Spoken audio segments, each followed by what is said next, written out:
Hey everyone, welcome back to the Daily English Talk podcast. I'm Emma. And I'm Jake. We're here to help you improve your English one conversation at a time. That's right. And, today we're going to be looking at something that I think a lot of English learners struggle with, and that is feeling kind of lost. Yeah.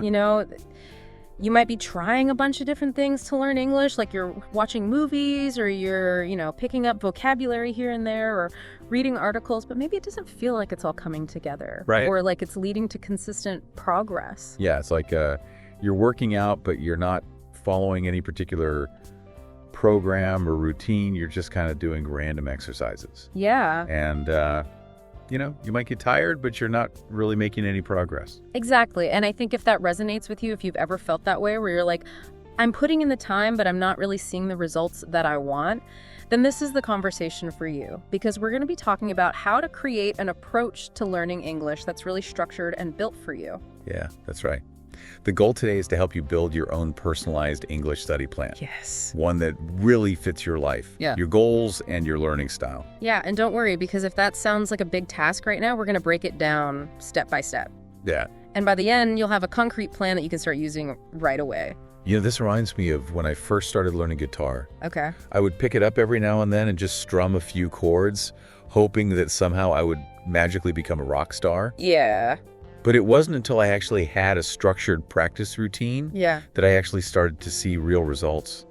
And, learning English effectively really requires that same approach. I love that analogy because it's kind of like if you were training for a marathon, you wouldn't just go out and run as far as you could every day. You would follow a structured plan. Right. That gradually built up your endurance and targeted different areas. And learning English really deserves that same kind of strategic thinking. That's a great point. So if you're ready to move past that feeling of being overwhelmed and start making real progress, stick with us. Yeah.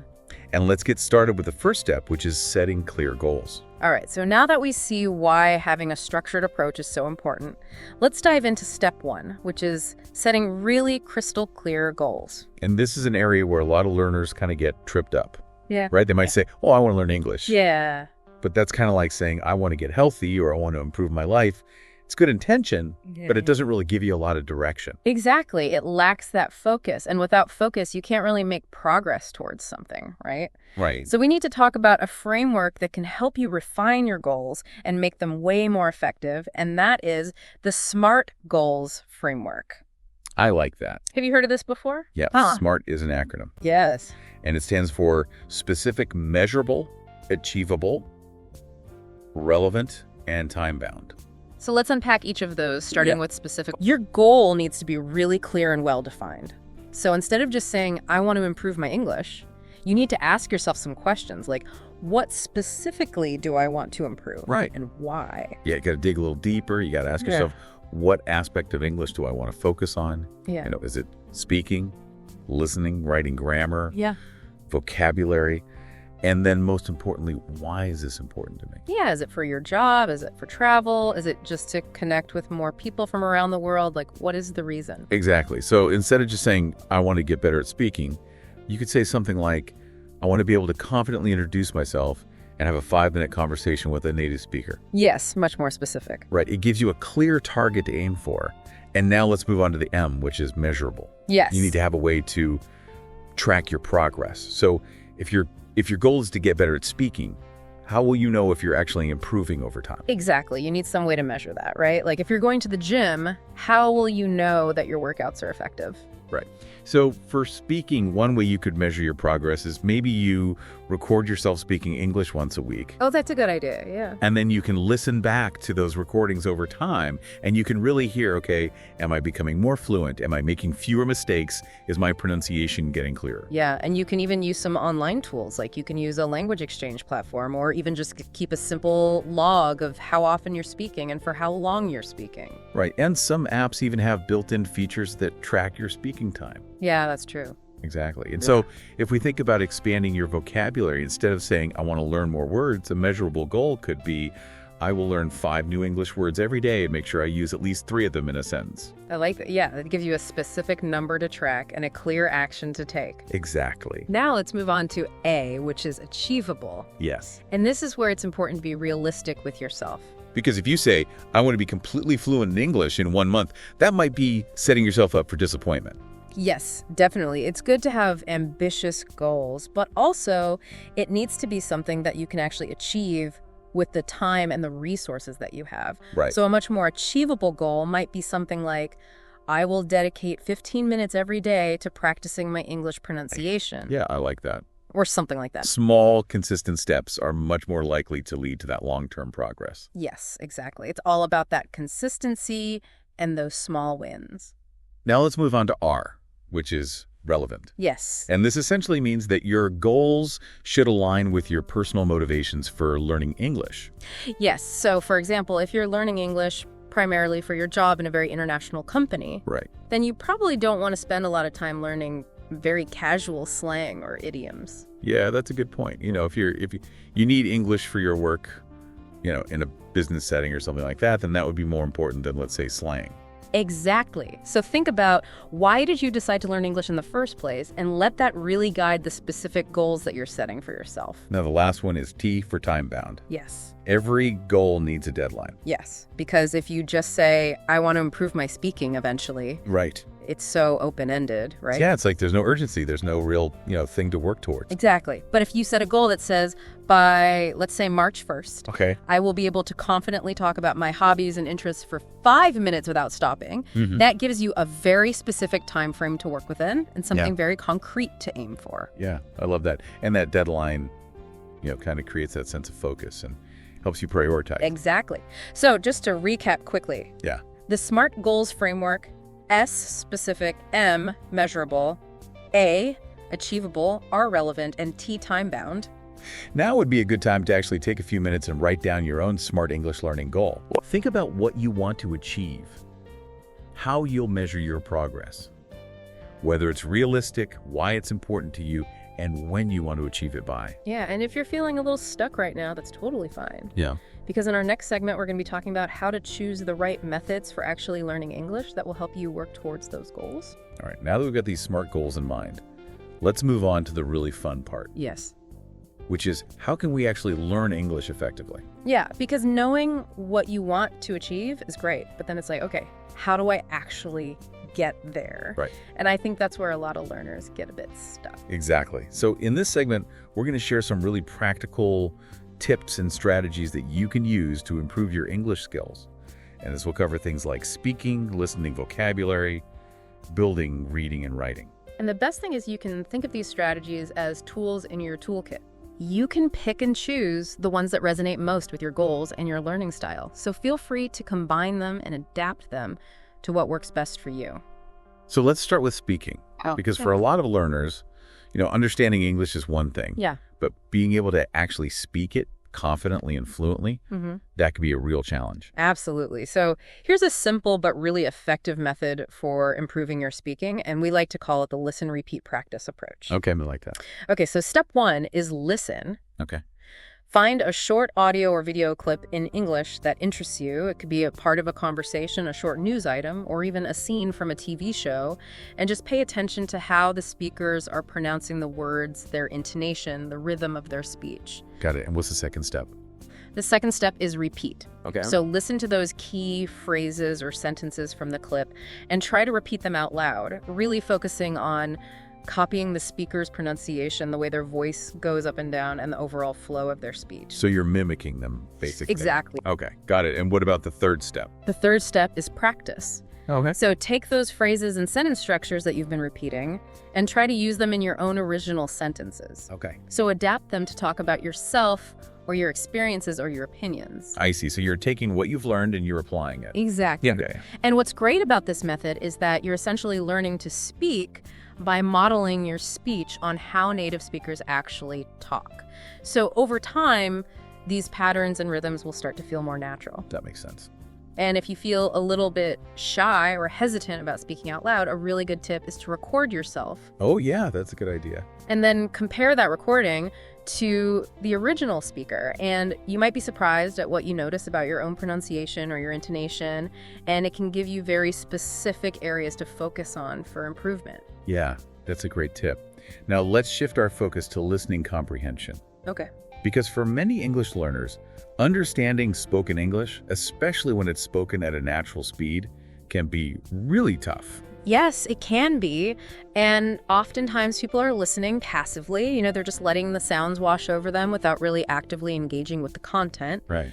But the key to improving your listening is to practice what's called active listening. Active listening. Okay. So here's a step-by-step approach to that you can try. So first, choose a short audio or video clip, maybe just a minute or two long, and listen to it one time through without any subtitles or transcripts. Okay. And just try to focus on what are the main keywords, what's the general topic. Don't worry about understanding every single word. Okay, so just get the gist of it. Exactly. Okay. Then step 2, listen to the same clip again, but this time use subtitles or a transcript. And as you're reading along, actively check your understanding. Right. Did you miss any words the first time around? Were there any words that you misunderstood? Right, okay. Then step 3, and this is where the active part comes in, listen to that clip one more time, but without the subtitles or the transcript. Okay. And try to follow along as best as you can, and even try repeating some of those key phrases that you hear out loud. So it's really about that repetition and that active engagement. Exactly. And with practice, this will really help train your brain to focus on the sounds and the nuances of spoken English, and you'll probably find that you start to understand more naturally. That makes sense. Now let's talk about vocabulary. Okay. Because one of the biggest mistakes that learners make is they try to memorize long lists of words Yes. in isolation, which can be boring and not very effective. Yes, it can be so tedious. Yeah. So instead, what we recommend is focus on learning new words in context Okay. and actually using them. I like that. So when you come across a new word, of course, the first step is to understand what it means, but don't stop there. The second step is to try to use that new word in at least a couple of different sentences Okay. that are relevant to you and your interests, and this helps you see how the word functions in different contexts. Right. Okay. So you're actually using it, not just memorizing it. Exactly. And then the third step is to review that word. Okay. So maybe later in the day or the next day, try to recall that word and use it again. Okay. This is called spaced repetition, and it's a really effective way to really strengthen your memory. Interesting. And is there a way to kind of organize all this vocabulary? Yes, absolutely. So you could definitely use traditional flashcards if you like. Yeah. But there are also lots of vocabulary learning apps like Anki or Quizlet, Oh, yeah. and they incorporate this spaced repetition algorithm, so it's really helpful for remembering. And what about writing? Writing is so important. Yeah. Sometimes it can feel less immediately rewarding than speaking or understanding when you're speaking, Right. but it's such a good way to solidify your understanding of grammar and sentence structure and vocabulary usage. Yeah. So what's a good way to kind of practice writing?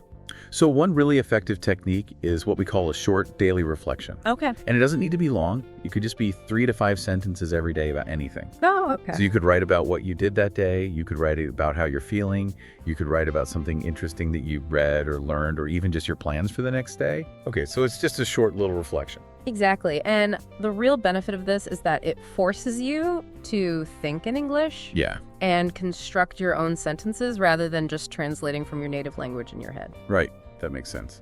And finally, let's talk about the importance of making English a part of your daily life. Yeah, Because if you feel like you're always studying and it's this big chore, right. then it can be hard to stay motivated. So this is where the idea of immersion comes in. Immersion, okay. It's about finding ways to surround yourself with the English language in ways that you actually enjoy. So if you like watching movies or TV shows, try watching them in English, Yeah, maybe with English subtitles, if that helps. that's a good idea. If you like music, listen to English songs and try to understand the lyrics. You can even change the language on your phone or your social media accounts to English. Oh, yeah. Just little things like that. And then a really powerful technique is to actually make a conscious effort to think in English. Think in English. Mhm. How do you do that? So throughout the day, as you're noticing things around you, or maybe you're planning your schedule, just try to think through those things in English instead of your native language. Okay, so basically narrate your life in English. Exactly. Okay, I like that. And then a really crucial part of immersion is finding opportunities to actually use English with other people. Yeah. So try to find a language exchange partner. Okay. There are lots of great apps and online platforms like HelloTalk Tandem Italki Oh, yeah. that connect you with native English speakers who are also learning your language so you can practice for free. That's amazing. So to recap quickly those 5 key areas. Yeah. For speaking, try the listen, repeat practice approach for listening. Really focus on active listening for vocabulary. Make sure you're learning and reviewing words in context. Okay. For writing, try those short daily reflections. And for just general improvement, really aim for that enjoyable immersion in the English language. All right, so now I have a challenge for you, Yes. our listener. I want you to choose one of these strategies that we've talked about today Okay. and try it out today. Yes. Let us know how it goes. Yeah, let us know in the comments Yeah. or send us a message. We'd love to hear from you. Yes, and in our next segment, we're going to be talking about how to take all of these effective techniques and actually start to build a more structured daily and weekly study plan.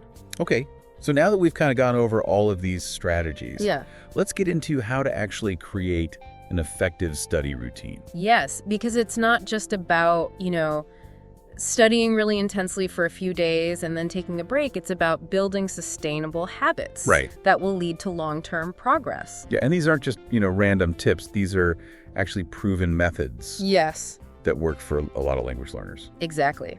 So let's start by revisiting speaking, because I think for a lot of people, this is the area that can cause the most frustration. Yeah. You might understand English when you're reading it or listening to it, but when it comes to actually speaking, you might feel shy or hesitant or unsure. And the main reason for that is lack of practice. Yes, Speaking is a skill, and like any other skill, you have to practice it regularly to get better. exactly. But what if you don't have regular access to people to practice speaking with? That's a good point. But even if you don't have someone to practice with, there's some really great techniques that you can use to improve your speaking on your own. Oh, what are those? Yeah. So one technique is called shadowing. Okay. And shadowing is basically where you listen to a short audio clip of a native speaker and you repeat exactly what they say. Okay. At the same time, trying to copy their pronunciation, their intonation, and their rhythm as closely as possible. So really trying to mimic them. Exactly. And another good technique is to practice thinking in English. Oh, okay. So as you go about your day, try to make a conscious effort to think about what you're doing or seeing in English. So basically narrate your life in English. Exactly. Yeah. Even if it feels weird at first, it's a great way to activate your English vocabulary and grammar. Oh. And then a third technique is to record yourself speaking for a minute or two Okay. on a simple topic. Oh, interesting. And then listen back to the recording Okay. and identify areas where you can improve, such as your pronunciation fluency or grammar. So you can give yourself feedback. Exactly. And of course, don't forget to take advantage of all the great resources that are available. Yes. You can practice speaking with AI tools Oh. like ChatGPT, Cool. or you can find language partners through different apps and online communities. That's great. Okay, now let's talk about listening again. Okay. We've already discussed active listening, but here's another approach, which is called the focused listening workout. Ooh, I like that. Okay, so the first step is you choose a short audio or video clip and you listen to it without any subtitles or transcript. Okay. And your goal here is to just try to get the main idea of what the clip is about. Okay. Got it. The second step is you listen to the same clip again, but this time you use subtitles or a transcript. And as you listen and read along, pay attention to any words that you didn't understand during the first listen. Okay. And the third step is you listen to the clip one more time without subtitles or transcript Okay. and see how much you understand compared to the first listen. Yeah. You can even challenge yourself to repeat some of the sentences. I like that. The key here is to choose content that you're actually interested in. Yes. So whether that's an interview, a news report, an explanation of some topic you're curious about, if you're engaged, it's going to be much more effective. Now let's talk about building vocabulary again. Okay. So we talked about learning in context, and here's another method called the active recall and use method. And so this is more than just, passively reading the definition of a word. Right. So when you come across a new word and you understand what it means, try to use it in a sentence very soon after you learn it. Oh, okay. So for example, if you learn the word serendipity, don't just write down the definition in your notebook. Think about a time in your life when maybe you experience serendipity Right. and describe it in a sentence using that word. That's a good idea. And another thing you could do is keep a short daily journal Okay. where you actively try to use new vocabulary words that you've learned. Yeah, I like that. And then, of course, don't forget about regular review. Yeah. Flashcards or vocabulary apps are really helpful. Okay, so what about writing? So for writing, here's another approach that's really effective called the progressive writing practice. Progressive writing practice. Okay. So this means you start with very small, manageable writing tasks, Okay. and you gradually increase the complexity as you get better. Okay. So, for example, you could start by writing just one sentence every day about something that happened. Okay. And as you get more comfortable, you can increase that to 2 sentences, 3 sentences, a short paragraph. And over time, you can challenge yourself to write longer pieces like emails or even short stories or essays. So it's like you're working your way up, yeah. starting small and gradually increasing. Right, good. And finally, let's go back to this idea of immersion, Yeah. making English a part of your everyday life. So we already talked about things like changing your phone language and watching English TV shows and movies. Yeah. What else can we do? So here's another technique. Try to narrate your day as you're going about your routine. Oh. So for example, if you're making coffee in the morning, you could say out loud, okay, I'm boiling the water. Now I'm adding the coffee grounds to the filter. The coffee is starting to drip. Oh, wow. So you're actually speaking. Exactly. And if you're getting dressed, you could say, okay, I'm putting on my blue shirt today and my jeans. Wow, that's a good idea. Just little things like that really help to activate your English vocabulary in the context of your everyday life. I like that. So just to recap these revisited strategies, practice speaking daily through shadowing thinking in English and recording yourself. Yeah. Engage in those focused listening workouts. Use active recall and use to learn new vocabulary. Try that progressive writing practice. And immerse yourself in the language by narrating your daily routine in English. All right, so now here's your action step. Yeah. I want you to choose one of these strategies Yes. and try it out today. Yeah, and let us know how it goes. Yeah. We're really curious to hear your feedback. All right, coming up next, we're going to do some interactive activities Yes. to put your skills to the test. This is the fun part. Okay, so are you ready to participate? I am. All right, because learning really sticks when you're actively involved. So we've got a few fun challenges for you that you can do no matter where you are or what you're doing. Love that. So let's start with our first challenge, the quick speak drill. Ooh, I like that. So I'm going to give you a topic, and you'll have 1 minute to think about it and then speak about it without stopping. Okay. Don't worry about making mistakes. Yeah. The goal here is to get comfortable with speaking spontaneously. Okay, I like that. So are you ready for your first topic? Yes. Your topic is describe your favorite way to spend your free time. Ooh, that's a good one. All right, take a few moments to think about it, and your time starts now. All right. Silence with music for 12 seconds. Okay, time's up. How did that feel? I hope that was fun. If you tried it out, great job. Yes. And if you're listening to this later, you can always pause and give it a try now. Yeah, that's a great tip. And another tip is if you recorded yourself Okay. while you were speaking, Hmm. listen back to it and pay attention to any words that you had trouble with, Yeah, because that's a great way to identify areas to focus on in your practice. good point. Okay, up next we have a challenge for your listening comprehension, Ooh. the listening snapshot. Okay, tell me more. So I'm going to read a short paragraph at a normal speaking speed, Okay. and then I'll ask you 3 questions about what I just read, Okay. and try to answer those questions before we reveal the answers. Okay, challenge accepted. All right, now you ready to listen? Okay, here's the paragraph this morning. I decided to try a new recipe for pancakes.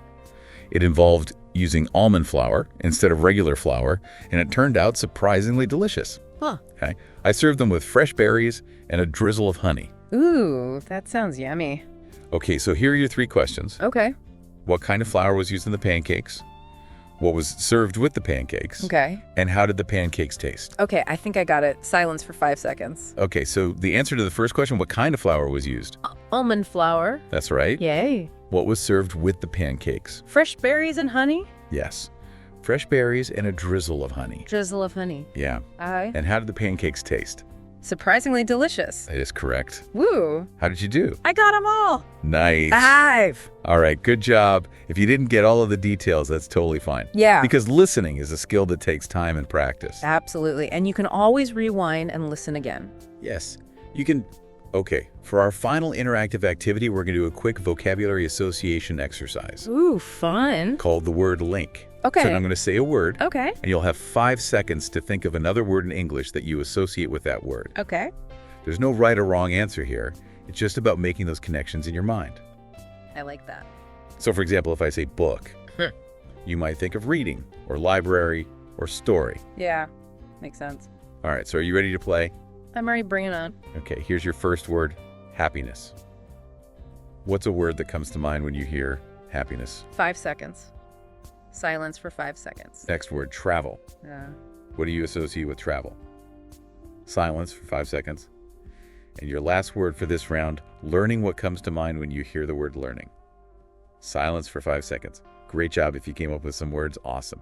Yeah, And if not, no worries. This is just a quick little exercise to get you thinking. exactly. Just to get the brain moving. Now, we wanted to take a moment to address a question that we received from one of our listeners.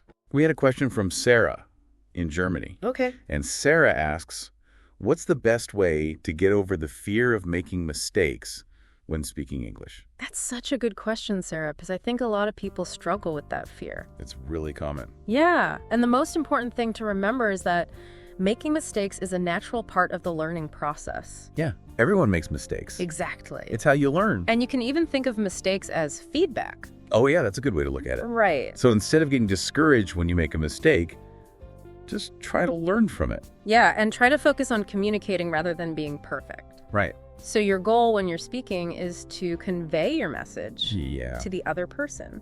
And even if your grammar isn't perfect or you mispronounce a word, Yeah. as long as they understand you, you've succeeded. Exactly. And Yeah. it can also be really helpful to practice in low-pressure environments. Right. So maybe with a language partner who is also learning, or even just talking to yourself out loud when you're alone.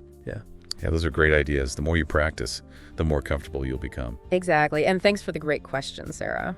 Yeah, and if any of our listeners have questions for us, feel free to send them our way. Yes, we might answer them in a future episode. So to wrap up this interactive segment, we did a quick speaking drill. We tested your listening with the listening snapshot. Yes. We did some vocabulary association, and we answered a listener question. And for your homework. Yes. I like it. Your challenge is to revisit one of those exercises, maybe try the 1-minute speaking drill again, Yes. or listen back to the paragraph and see if you can catch more details. Good idea.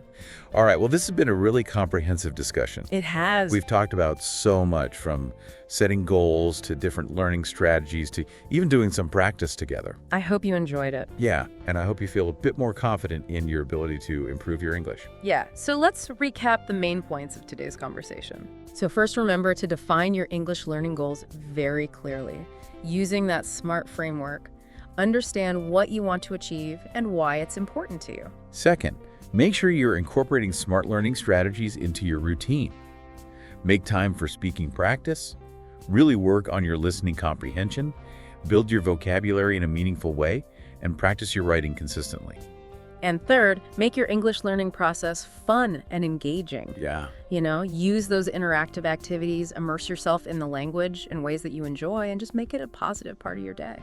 Finally, consistency is key. So important. Even short, regular study sessions are so much better than just cramming every now and then. Yes, build that habit. Make it a sustainable part of your life. So your final action step for today is to actually write down your English learning plan for this week. Yes. Think about what activities you want to do each day, what skills you're going to focus on, and how you'll track your progress. Yeah, and don't just think about it. Actually write it down, because when you write something down, it becomes more real. Exactly. And we'd love to hear about your plans. Yes. If you want to share them with us, feel free to connect with us on social media Yes. or leave a comment below.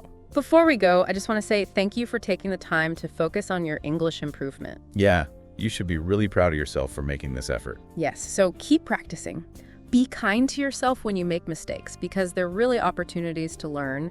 And most importantly, try to enjoy the process. Yeah, have fun with it. Yeah, and remember, we're here to support you every step of the way. So if you found this conversation helpful, please consider subscribing to the podcast, sharing it with other English learners that you know, and leaving a review. It really helps other people find the show. That's right. All right, that's all for today. Thank you so much for joining us. Thanks for listening, and we'll talk to you in the next episode of the Daily English Hawk podcast.